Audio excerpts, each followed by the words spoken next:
Hello and welcome back to another Bear Central review with me, BearElliott.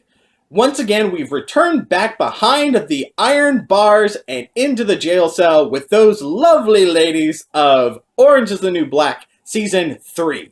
Just aired on Netflix and I just got done binge watching it I started after Jurassic World on Friday night, and I watched it. Basically, I left my couch very briefly, because I was like, I don't want to develop, couch sores, if that's a thing. I know you can get bed sores. I didn't know if you can get couch sores. And I left briefly, and then I binge-watched that all of Saturday, and then I just finished it this morning. So, this is airing a little bit later, because I wanted to get my thoughts all together after watching Season 3. I have been a big addict of this show. Every time Orange is the New Black, I was kind of hesitant at the beginning to actually watch the series when it came out with Season 1, and it was one of the first of the Netflix original series. And I was like, I don't know how this is going to be, until I actually heard a NPR article about Piper Kerman. Now, Piper Kerman is the real-life person that Orange is the New Black is based loosely upon. The book is very, very different from actually the drama that takes place inside Orange is the New Black. And it's really gone off the rails from that book. Completely different storyline. In fact, they have a difference in the lead character, Piper Chapman, and Piper Kerman. So they do branch off that, okay, this is loosely based in reality. It's not like 100%. Okay, so that's just the backstory. So this is Season 3 for this series. We've been introduced to this crazy group of women that are in this, I think it's called Lynchfield? I don't remember what exactly the prison that they're in. The prison plays a huge role. In fact, the prison itself is almost like a character. The storyline starts out with the prison that they are going to be closing it, and the ladies are going to be just scattered. Well, they decide, like many of the jails, they're going to go corporate. Corporations are buying up prisons because they find they can make money off of them. And that's a huge storyline. So, by the way, there might be spoilers in this. So if you have not seen this and you don't want to be spoiled, don't watch this video until later. Then come back and watch it and then like, comment, and subscribe. So back to the story. So the prison is going to be sent under a corporation. The corporation is out to make money, so they do a lot of cuts. That's the huge thing in this series, is that the books they have to burn because they have an infestation of bug beds. So they have to get rid of all the books.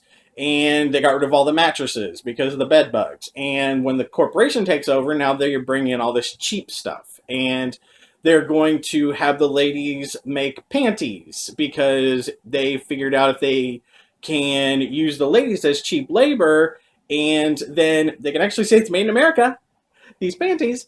And so this is a whole corporation thing. So the corporation is very much the villain of this series. Unlike past seasons, there wasn't really a villain per se. People always had that this person is the evil person. No, the corporation is basically the evil person in the series this time around. And Piper's character, who has been a major character, the main character in Season 1 and 2. In Season 2, you started to see her branch off, and we started to develop a little bit more of the back characters. She really takes a back. She's way far back from this. She still plays a main role, and you get to really see her spiraling out into her own little ego. She's always had an ego, but in this time, it just gets huge when she thinks up of a scheme that she can make all this money and she can get all the girls involved. So that's it. Kind of made me disappointed that Piper is going down this dark and dirty road.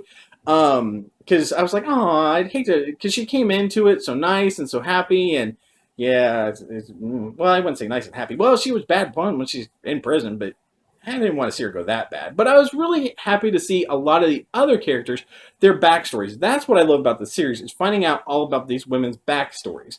Them as children, and how they got into prison, and what they did, and how they just became part of the system. That's the great thing about Orange is the New Black, and I'm glad that trend continues. Laverne Cox, of course, has been in the media a lot with transgender positive and transgender news because that's the hot topic right now, is being transgendered.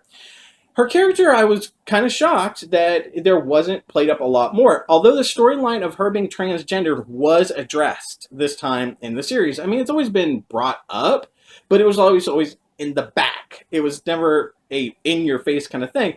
And Laverne Cox's character, there is a big event that takes place during the series about her being transgendered. That's good.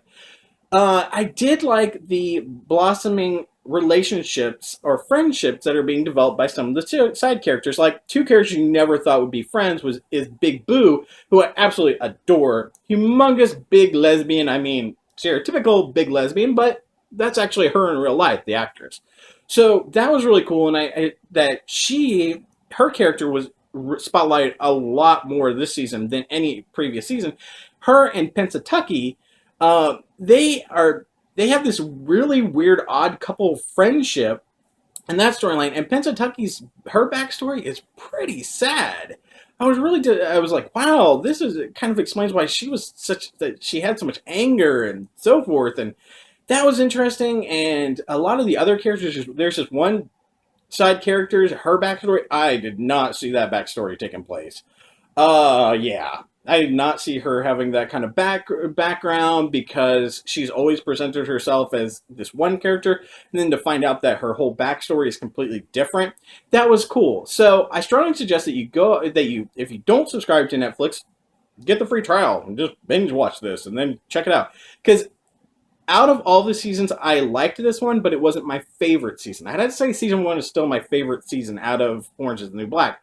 So overall, I think it's definitely something you need to check out, because it's good. The acting is superb, the storylines are compelling, it keeps you interested, and it's definitely something that if you don't want to go out in the really, really hot summer, like this weekend has been, it gives you something to do in the nice air conditioning.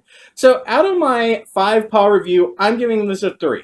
It's good, it's interesting, but it's not great, and oh my gosh, you'll never see anything better.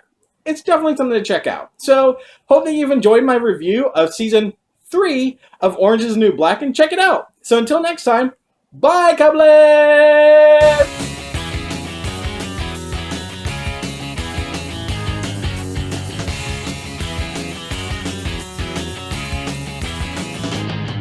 I could go out in the darkness, see you calling my name. I hear you shouting, hear you calling, but it's not the same. Every word that you are throwing right into my back doesn't matter to me, cause I'm keeping my track. Let me go. Let me go.